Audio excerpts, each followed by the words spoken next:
There's FLK Guitar Music that comes on every Monday through Friday. Live 5 in the Evil Hippie Network, Rumble, X, YouTube. Check us all out. Subscribe on all that good stuff. Budget came out. We're back in the hole again in California. More drunk drivers.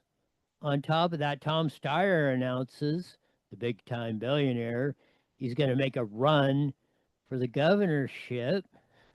But as you see, this came out.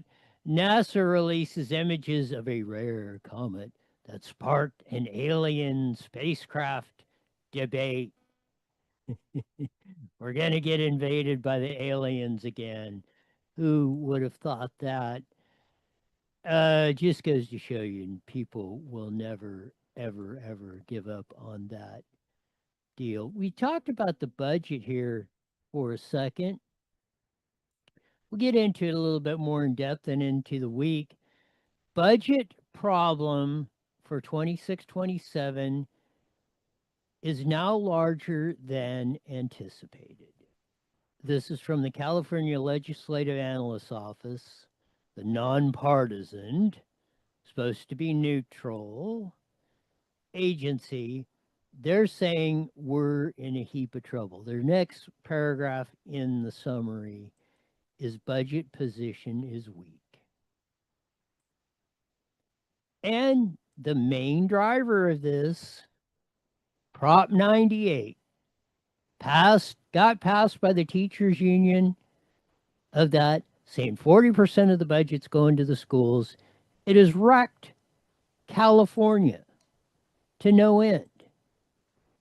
It will continue to do as long as we're spending 3 times as much every year for less than half the education of your kids.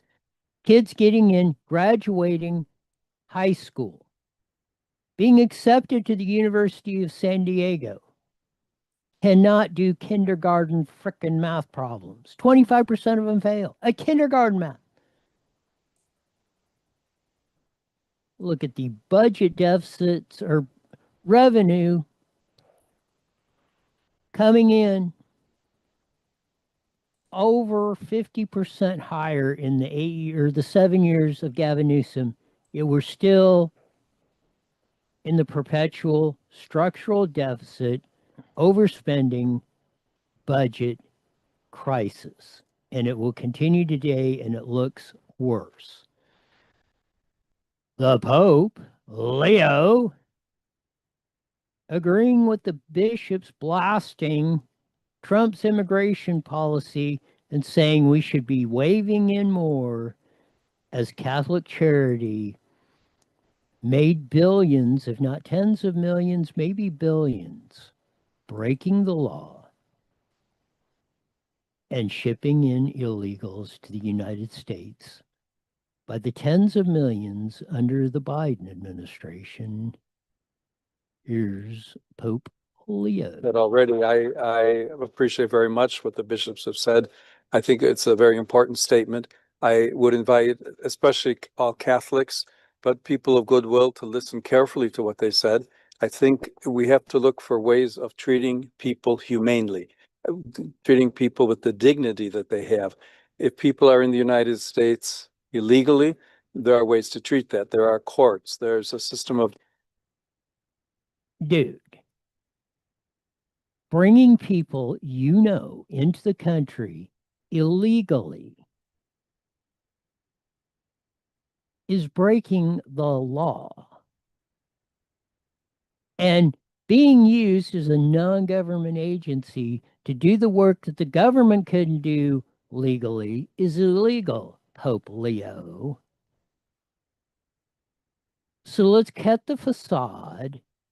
You knew what you were doing. You made humongous bank off of it to destroy the United States of America, the greatest country in the history of the world. Bottom line, that's what's going on. Anyone, please come in and we'll have a discussion about it. We'll give you a chance to give your side of the story. But I believe the evidence will show I'm 111% correct, rightamundo, accurate in what I'm saying. This, not a stunner investigation, finds California isn't strongly punishing DUIs as alcohol related road deaths increase. Say it ain't so. Oh, we got the biggest drunks on here. While the rest of the country is going down in drunk driving arrests, we're going up. Here's a little bit of the ABC 7 report. Story we first brought you yesterday. A 13-year-old, Luis Adrian Morales Pacheco, was killed while waiting for the school bus. So there you go. And we're doing it because we're closing down the prisons and the county jails. And Riverside County can't open up 1,200 beds, brand new beds. So we have to let drunk drivers out so they can kill innocent 13-year-olds. It's a travesty beyond the pale that we have set this up for. Ay, caramba. Tom Steyer announces he's joining the race for governor of California. Since some other people are mentioning it, and those of you who are veterans of this show are going to know 1,000% because I put it out. Some others are mentioning it. There is a way. The Democrats showed us how to do this, by the way. There is a way we can get a center-right, freedom and liberty type elected governor in 26 in California. But it's going to take a little bit of thought, a little bit of brain power, and a whole lot of moxie to pull it off, which most Republicans, center-right, do not have. So let's step up to the plate this time and actually look to win elections. Love this. Toyota CEO goes full MAGA at a NASCAR event. Carmaker unveils $912 million, almost $1 billion in investments. There he is, if we can get rid of these ridiculous ads. There's the CEO of Toyota with his Make America Great Again hat. Where are you going to see Farley of Ford or Government Motors or Dodge wearing a MAGA hat? CEO of Toyota is proudly, and that's a NASCAR event at Japan where they usually have after our season is over. Newsom, the news, by tweet by Sarah Livy, FBI probe of Dana the Hammer Williamson, his former chief of staff, was intercepting comms between Newsom and the Hammer. I wonder what they may have discovered. This will be very interesting, as they say. We'll deal with more of this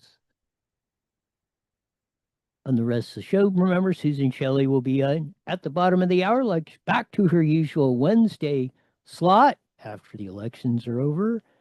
So back with more. One of the big things we suffer from here in California is perpetual stupidity.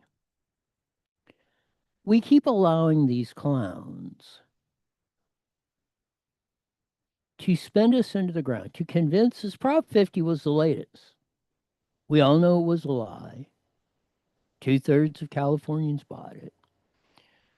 We bought this sympathy plea back in 1988 on Prop 98 when the teachers decided after the second gold rush of California that the GAN spending caps had us. And in 1987, we got $1 billion tax refund. They said, we can't have that. We want that pot of gold on our hands. So they passed Prop 98. And that mandated 40% of all the cash collected in the general slush fund went to the schools. Mind you, we were number one in the world, K through 12, through community colleges, through universities in the world.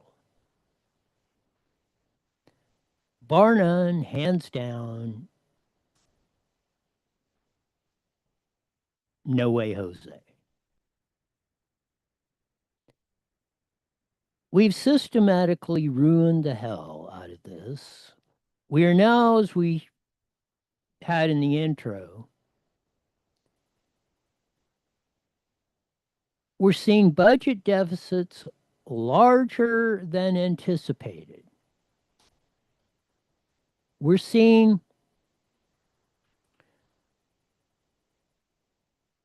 and the main reason they're saying Prop 98 and Proposition 2 in 2014 are almost entirely offset revenue gains. Again, the budget position is weak. This is the Legislative Analyst's Office of the state of California, supposedly nonpartisan. We advise the legislature to address the budget problems through a combination of ongoing solutions, namely achievable spending reductions and/or revenue increases, which means tax increases.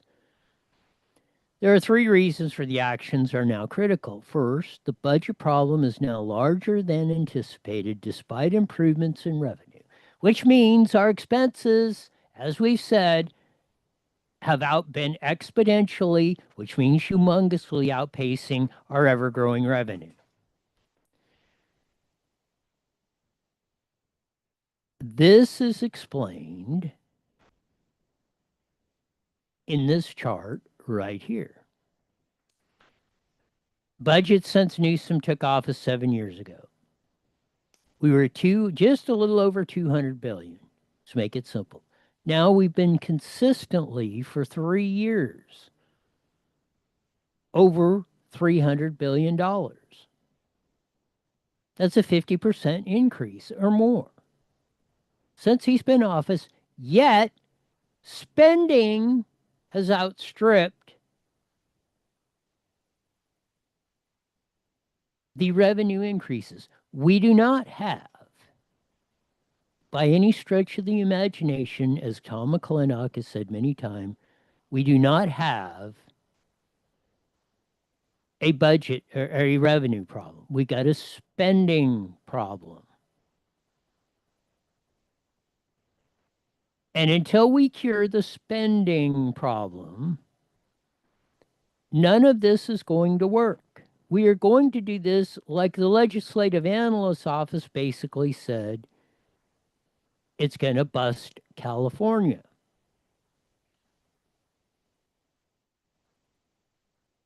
Second, while revenues estimates hedge against a market downturn, oh man, this is where it's at. If Peter Thiel's blowing out of it, he's dumping his AI stocks. He's one of the PayPal founders and one of Zuck the Cluck's big backers at Facebook and a lot of tech.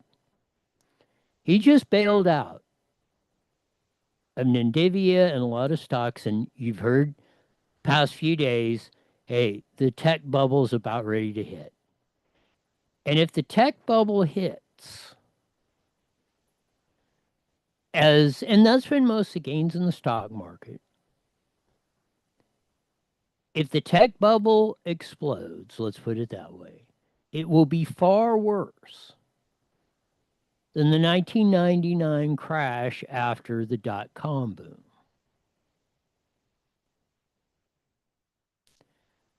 That's why this is serious as a heart attack.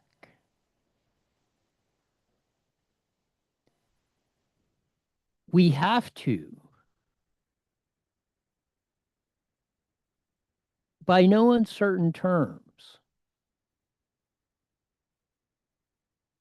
stop spending gazillions of dollars, wasting it, spending 3 times as much for half the results, whether it's fuel, whether it's education. The education budgets went up 300%, 3 times in over 10 years. We were 8,000 a student K through 12. Now we're 24,000. And when they graduate from high school, they can't even do simple kindergarten math problems. As a study, the tests of the incoming freshmen at the University of California, our finest universities, supposed to be the best of our students, 25% of them cannot do kindergarten freaking math.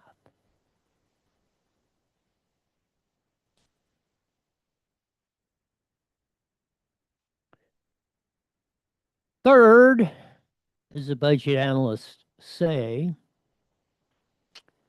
the state has used most of its budget resiliency tools to address the prior deficits, meaning the 6 shooters out of bullets. If our estimates hold, the legislature will face a 4th consecutive year of budget problems, all during a period of overall revenue growth. As it stands, with a larger forecast deficits and many fewer tools available to address them, California's budget is undeniably less prepared for downturns. Remember when Gulag Gav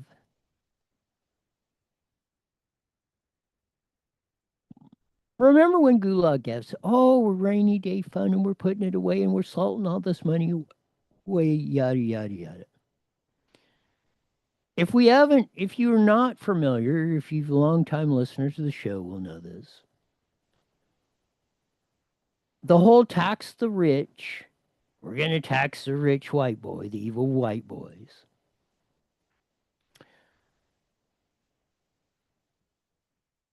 The top 1% of earners pay over 50% of the state income taxes. Their income is highly derived from capital gains, whether it be stocks, real estate, or things like that. So, like when the stock market is going out, like when Peter Thiel is selling, who knows, multi-billions of dollars worth of NVIDIA stock, if he doesn't reinvest it, if he takes some profits out of it, those get taxed. He will pay a significant part of that, what is it, like 30%, to the state of California. You sell a house, you cash out of it, you take the money, they're gonna be having their hand out.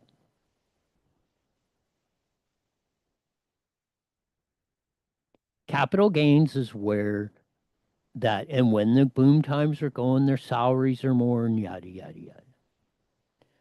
So when the markets retreat, they ain't going to be selling that stuff. And the revenue of California hits the tank. That's why we have to, if we're going to maintain the system we have now, we have to bank a lot of the money in these years. We should have been banking about $100 million in the last 5 years or 7 years under Newsom. We should have $100 billion set aside in the bank for when the downturn comes. Because Newsom's he's rode the wave of mostly, even during COVID when we slowed down, but they were printing money like crazy, so the budgets look crazy. That's the second thing. With the inflation caused by COVID, by not drilling in California, by the ever-increasing gas and everything else prices, expenses are now outstripping revenue, even though revenue is outstripping inflation and population growth, which if we add the real GAN spending caps, We got a $1 billion refund in 1987 when they passed Prop 98. What was the number, I think? In 2022. If the original GAN spending caps were in place, which 111, which the teachers and John Garamendi got out in 91, basically stripped the GAN spending caps, we would have got a $70 billion tax refund.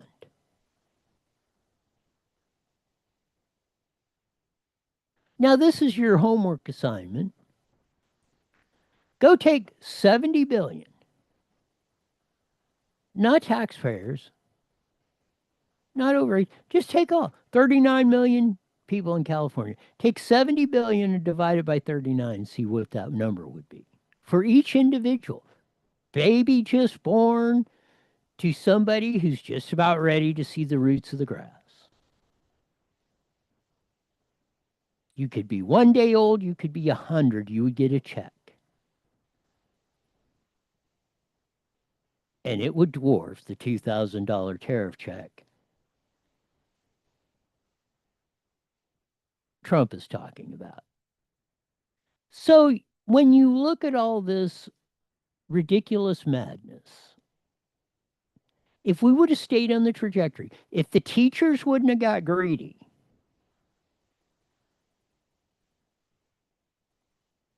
you would be rolling in dough.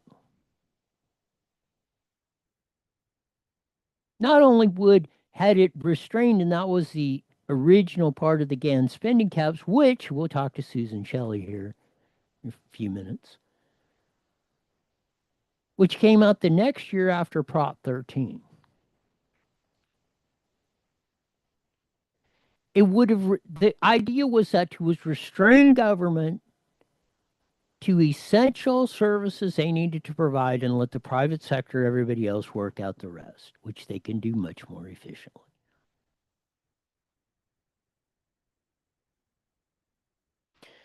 Like the great Milton Friedman, the Chicago economist, said, have you ever known the government not to wildly spend 2, 3, 10 times more than is necessary to do the job?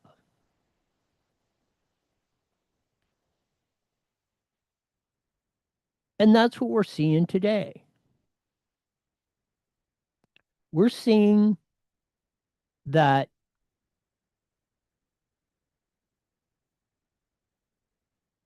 as the promise of socialism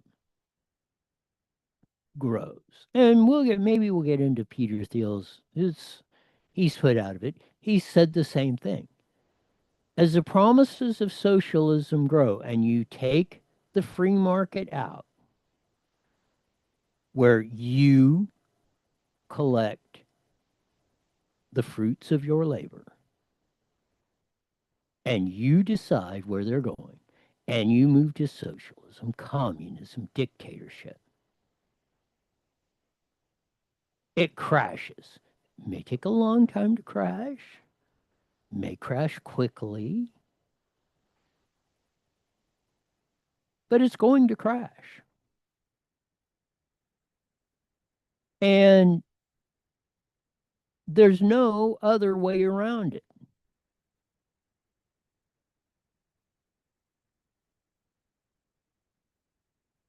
New York, Seattle, Los Angeles are about ready to feel it. The one and you probably wouldn't have figured is San Francisco and San Jose. They got Matt Mahan and Dan Lurie up there after disastrous mayors and turned their area, the Bay Area, into an S-hole. People finally sharpened up enough to get made, like London Breed was the mayor of San Francisco, get her out of there. Now you guys got Lurie and Mahan over there actually cleaning up, putting criminals in jail. What a concept. Drunk drivers in jail so they don't precipitate more people getting killed. That could be your relative.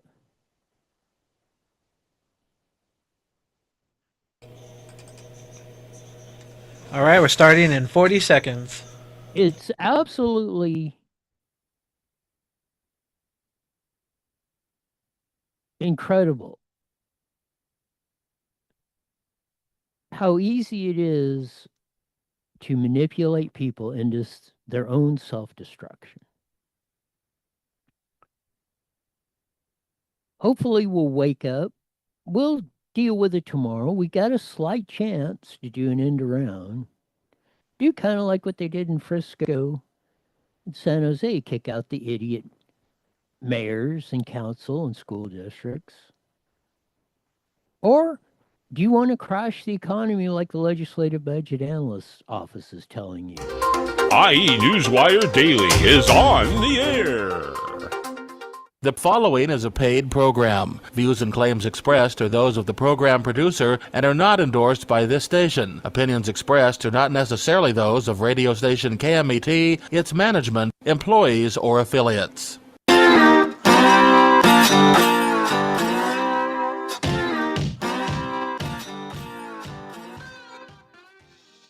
There's that funky live guitar music. It comes on every Monday through Friday live at 5 and Evil Epi Network. Check us out on Rumble, X, and YouTube and all that good stuff. On that much, I mean, bottom line, it's one of the nuttiest days. We're finding out again. Legislative Analyst Office saying we're hosed on the budget. 9 gazillion%. We're facing another big deficit.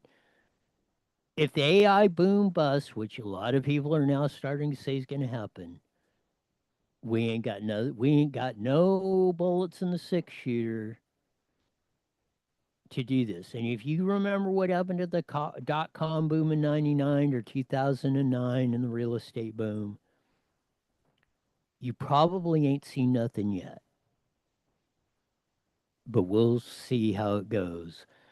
And their latest report that dropped today is really mind-numbing of what we're facing here today. Of course, everybody's all upset. NASA released the new images of a rare comet that sparked alien spacecraft debate. Yes, the aliens are coming after us. Oh, we got them on tape now. Oh, where's Art Bell when you need him? Jeez. I mean, if they're here or they come, then we'll deal with it. If not, we'll have that. Did Susan ever call? Yes, she's on the line. She's on the line. Okay, I didn't on there. Okay, as we usually do on a Monday, we have the famed editorial writer, columnist for the Press Enterprise, San Bernardino Sun, Inland Daily Bulletin, Redlands Daily Facts, but more important to me, Vice President of Howard Jarvis Taxpayers Association, Susan Shelley. Welcome to iNewsWire with Roy. Thank you, Roy. Great to be with you. Man, I don't know. I'm sure you probably saw the budget analyst put out their report. Looks like we are in a heap of trouble here in California. I contend this would not be here. After we passed Prop 13 in 78, in 79, we passed the GAN spending caps. In 87, we got $1 billion tax refund.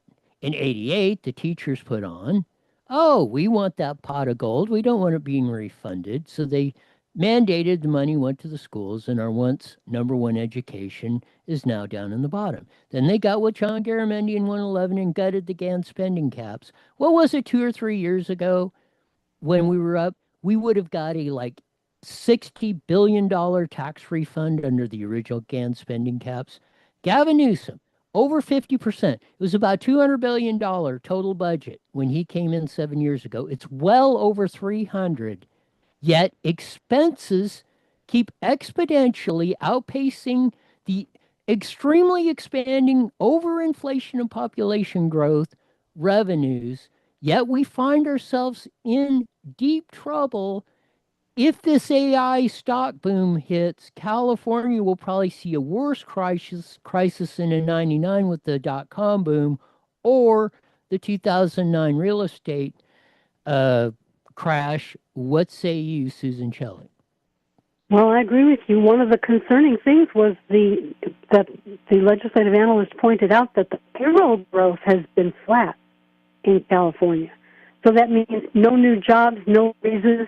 Payroll growth is not increasing. So that means that ordinary people who are working are not doing well, and they're not keeping up with inflation, and they're not able to buy homes, and they're not able to buy cars, and this is not a good economy. And the fact that it's masked by big stock gains for a few people and, venture capitalists, that may look good on average, but you know the old story, if you have 1 foot in a bucket of ice and 1 foot in a bucket of boiling water, on average, you're pretty comfortable. That's California's story right now. It's not, on average, maybe the 5th largest economy, the 4th, whatever the number is, it's not going well for people who live in this state. For the average person in California, their expenses are outstripping their income by an ever increasing rate. And at some point, that just means you are going to crash, whether it's a Venezuela type, just thoroughly crash or something. But there's going to, if this AI stock boom, like they're all starting to, when you see the big guys start pulling out of this stuff, they're not doing it because they think it's going up. They're they're on the inside and they're seeing the storm clouds coming. And if they're doing that, and the legislative analyst office saying, "Hey, we don't have any bullets left in the 6-shooter. We've done shot them all trying to cover the last 3 or 4. Now what are you going to do, Susan?" Well, you're right. And you mentioned the GAN spending limit. One of the reasons we haven't gotten our refunds under the GAN spending limit, because what the GAN spending limit says is that if there's a cap on how much government, local and state, can spend based on their base year budget number and inflation and population growth. And if they spend more than that, they must refund it to the taxpayers. However, what Gavin Newsom has done is he has denied that the GAN spending limit has been triggered, and he has given money away for political reasons. So we had one of those stimulus checks for COVID, and then we have one, if memory serves, just before his recall election, where he gave money away to people, but not to the taxpayer. He gave it away on the basis of economic need, which is a way of getting Democratic votes and not a way of refunding it to the taxpayers who paid the money in. So it's a very sketchy thing, the way they do the budget in California. And unfortunately, there's not a lot that anyone can do about it, because you'd have to sue and go to court, and then you'd have to prove it. And the assumption is always going to be from the courts that the government has more information, and they're right. So it's hard to win. And so the GAN spending limit, interestingly, Howard Jarvis did not believe that the GAN spending limit was a good idea. His view was you shouldn't give them the blank, blank, blank, expletive money in the first place. That was his view. Yeah, it was. I mean, it was, and the intention of it was to put a cap and constrain government spending, which it did. Like I said, in '87, we got $1 billion tax refund, and then we started on a plan of, we're going to rescind this because, hey, we, the government, are not being able to grow and take over your lives like we want to. You're actually in charge, and you get to keep the money you earned. And they just could not stand that. Led by teachers, not teachers unions. Teachers did that. That's right. That's right. That was the 1988 Proposition 98, which governs school spending ever since, school funding ever since. And what it said essentially is we're never going to let that happen again. And then there was another one, I believe 2 years later, from the transportation unions that said, by the way, all those gas taxes, that's not going to count in these calculations because we want ours. So all of the money that comes in for gas taxes and road spending is not part of the GAN limit calculation. Even though it's a tax and you're paying it and it's spending and it's going out, it's not in the GAN limit spending. So it's very complicated now. It's difficult to enforce. And as you said earlier, the big problem is that every budget under Gavin Newsom has grown so high, the spending has gotten so out of control. And just yesterday I was reading that the controller said we have good amounts of personal income tax coming in, revenue is above projections, but spending is above projections. Spending is above budget. So we're not going to be ahead doing this. And if they don't get a grip, then California taxpayers are just going to be driven out of the state. 1,000%. And they are. I mean, we just had that. There was a study that came out. We're number one of people exiting the state again, twice as many as New York, and mainly because they cannot afford to live here.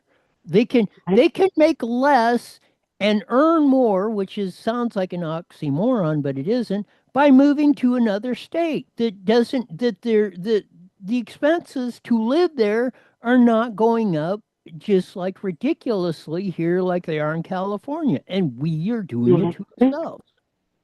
Yes, we are. And, you know, a lot of people are voting for these bozo-brained policies that are making California more expensive.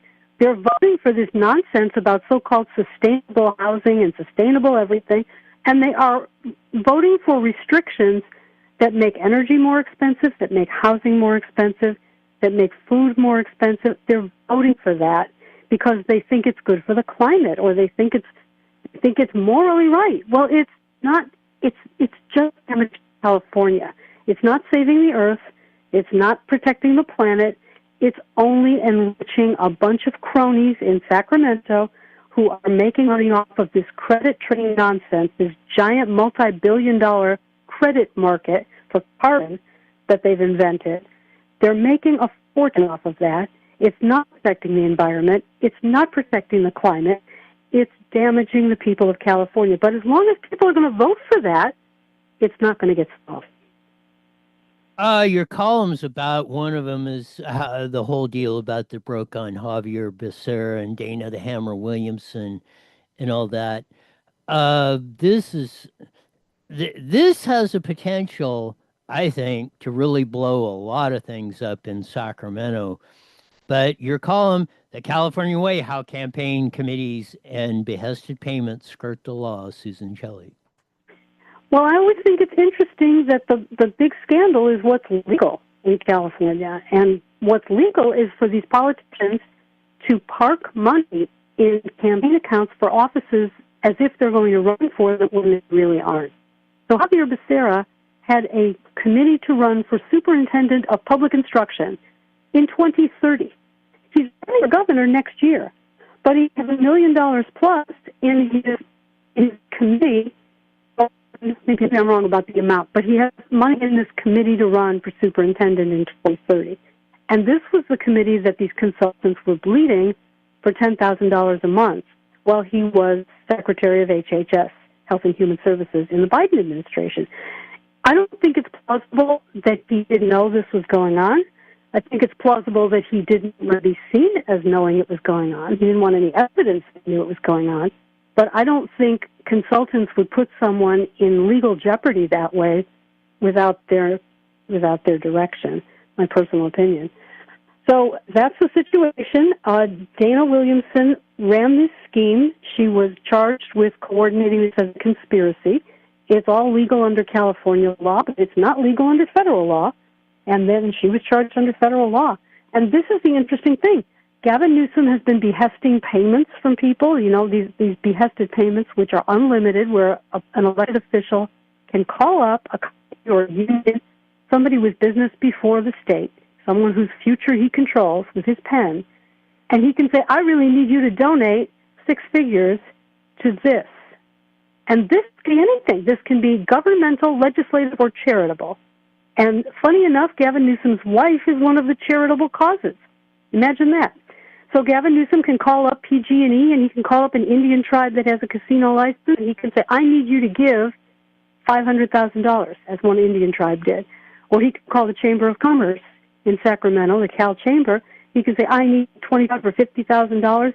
No is not going to be the right answer for these people because they are sensitive to what he can do to them in terms of regulation, taxes, revenge. He can do things to them by viewing their bills, or signing bills that hurt them.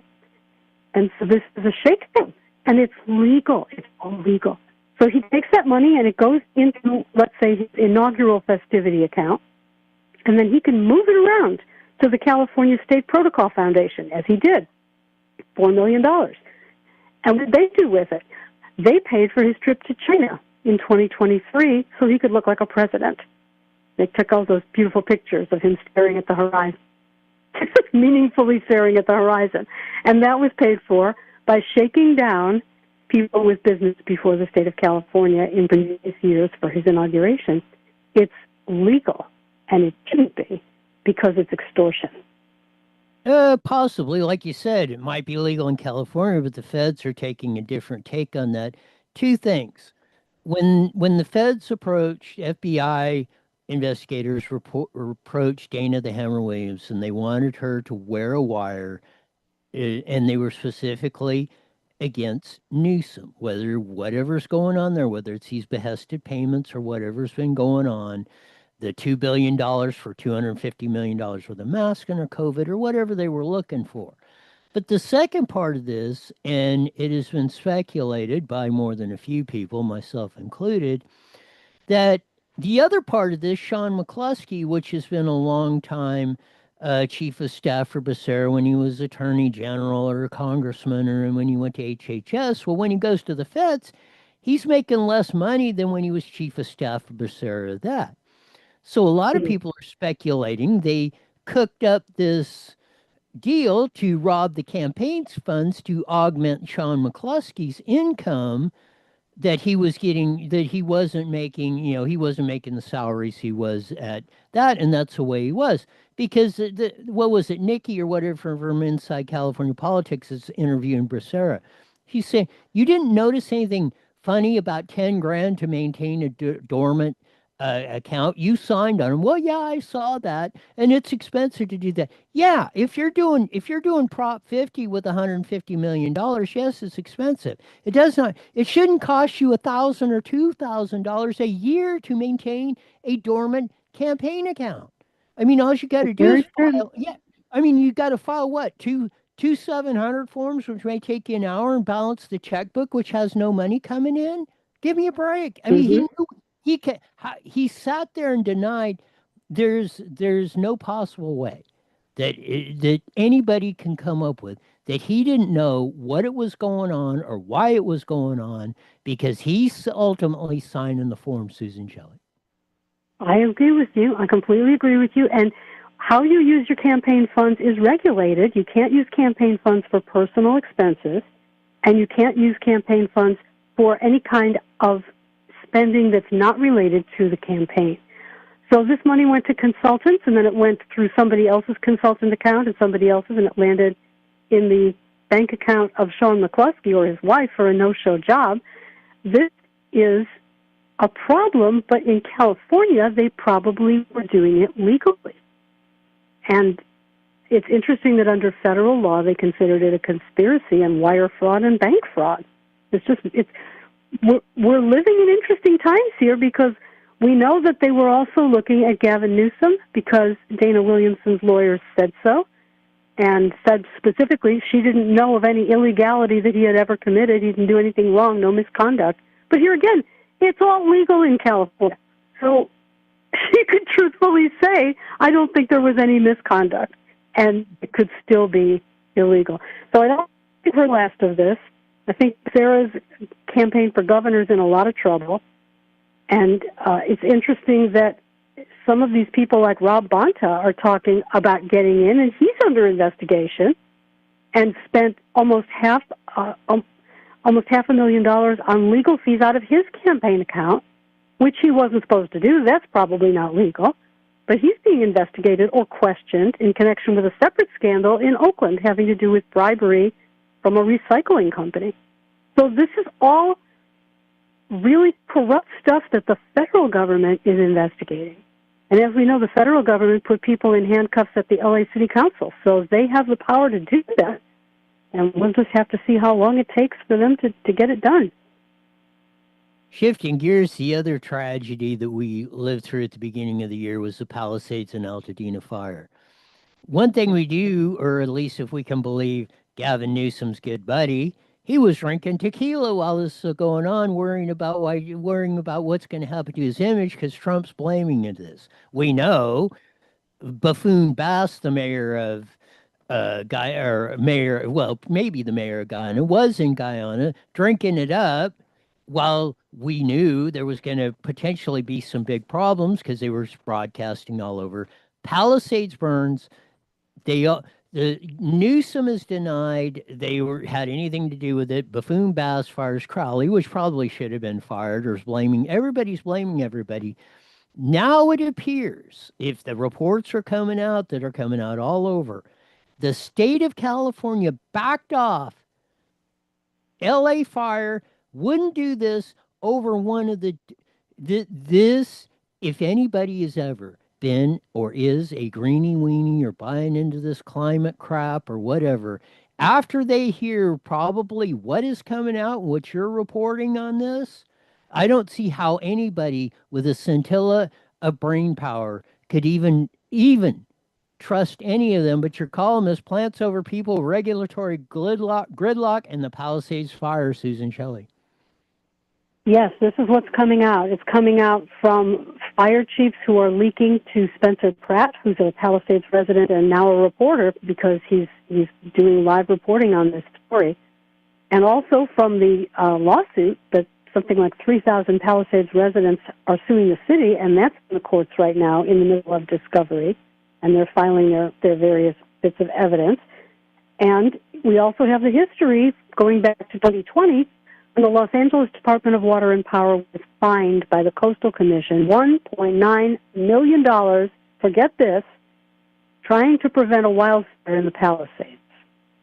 Now, why were they fined $1.9 million for trying to prevent wildfires in the Palisades? Because they were replacing old wooden power poles. They were widening roads for fire truck access. They were replacing wires to make them more fire resistant and more. Some guy comes hiking by and says they bulldozed without a permit and they've damaged the endangered Bronton's milk vet plant. And because they damaged 200 of an estimated 3,000 Bronton's milk vetch plants, they had to stop the work they were doing. They had to pay a $1.9 million fine. They had to pay for erosion control and reversing the grading that they did and long-term monitoring. And it was quite a settlement of this terrible thing that they did trying to prevent wildfires in the Palisades. So what happened on January 1st in the same park, Topanga State Park, which wraps around through the canyon and around the Palisades? Well, what happened was there was a fire on January 1st, and on January 2nd, the fire department was trying to put out those last smoldering embers under the ground, and in comes the state park officials to tell them that they can't cut fire lines and they damage. Yeah. They were not allowed, because they were not allowed to. Did you losing me? Can you hear me? Yeah, I'm still got you. Go ahead. Oh, okay. Because they were not allowed to clear the land correctly to make sure that the fire was really mopped up, it reignited. And then we had these huge high winds, which were forecast, and everybody knew they were coming. We had these huge high winds. It reignited the smoke.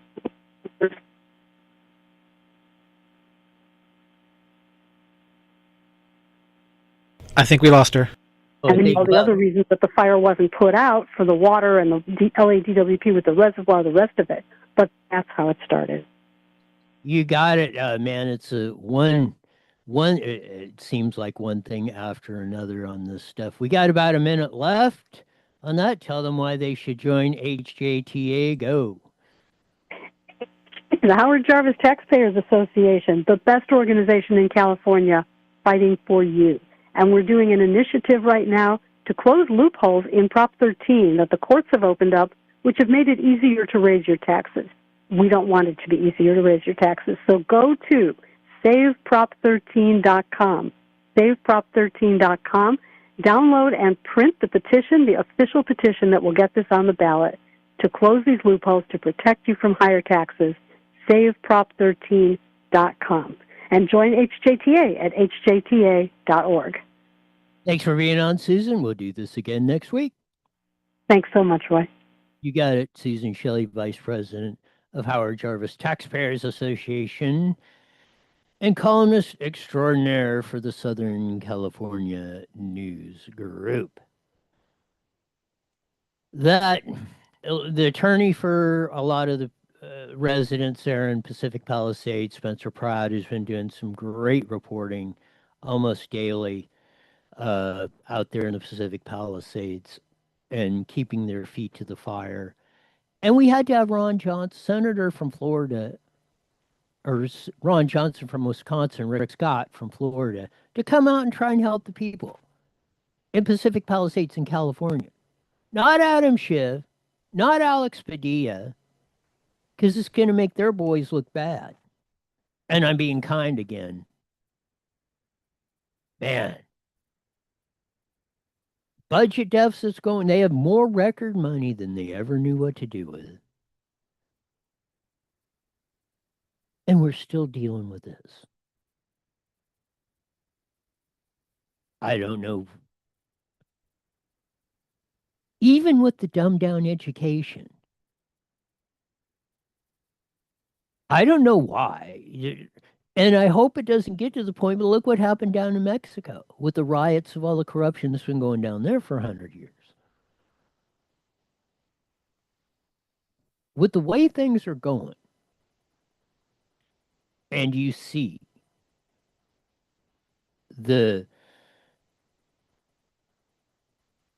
let's say the frustration you see with people under 45,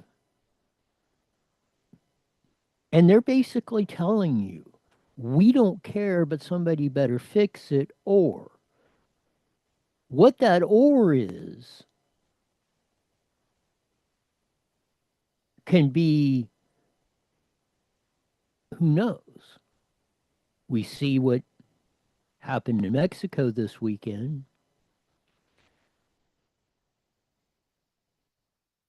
And we've said, there's, Royism 101. There's no more dangerous living creature on the face of the earth than one that doesn't have nothing to lose.